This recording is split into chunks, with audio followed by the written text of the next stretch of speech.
Merci beaucoup, monsieur le maire. Mes chers collègues, cette délibération, en réalité, va à l'encontre de ce que nous proposons. Mais pas tant que ça, parce que c'est comme la préfecture de police après l'évacuation dans le 10e arrondissement, c'est un bout, c'est une partie de ce qu'il convient de faire. Et nous ne serions pas contre si vous proposiez une démarche beaucoup plus globale.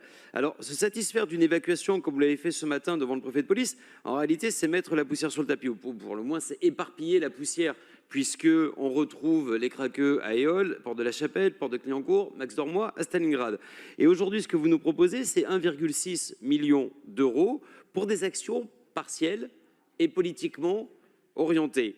Anne Souyris, je conteste la fonction d'opérateur que vous avez confiée tout à l'heure et attribuée à Aurore, Gaïa n'est jamais très loin, à SOS Solidarité, à SAFE. Ce sont des sous-traitants de l'action publique que vous refusez de mener vous-même à grands coups de subvention.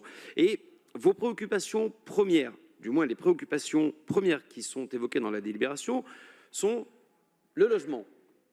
Vous savez très bien que c'est un échec et c'est la démonstration qui vous a été faite par la mission flash de la Chambre régionale des comptes à travers le plan CRAC. Et en réalité, c'est un accueil tellement réduit, en semaine, c'est 5 jours, c'est 6 heures par jour, qu'on ne voit pas tellement ce que ces pauvres gens chez Aurore vont pouvoir faire.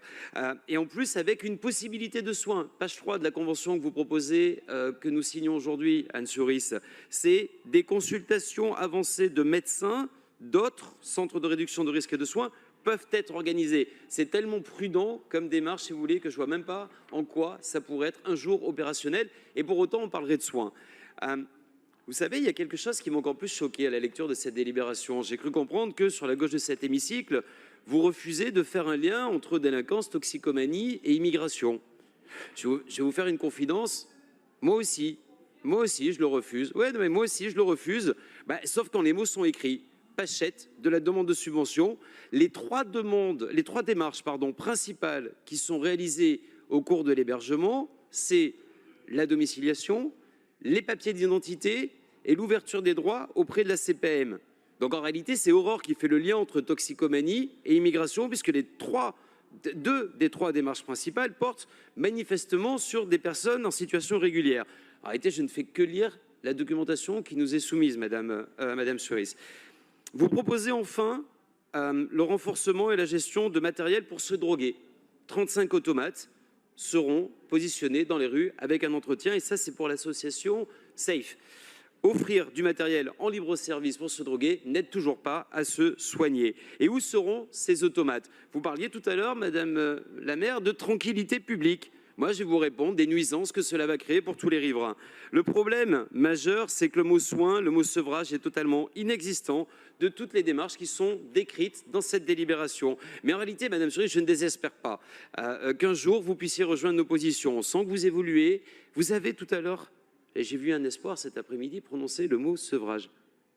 J'ai perdu tout espoir quand vous avez précisé qu'en réalité, vous souhaitiez voir la fin du crack, de la consommation du crack dans l'espace public. Je comprends que la consommation du crack ailleurs que dans l'espace public ne vous dérange pas. Nous souhaitons l'éradication du crack, tout simplement. Et même Madame Fatoumata Konté, la présidente du groupe écologique, n'a pas eu cette précision.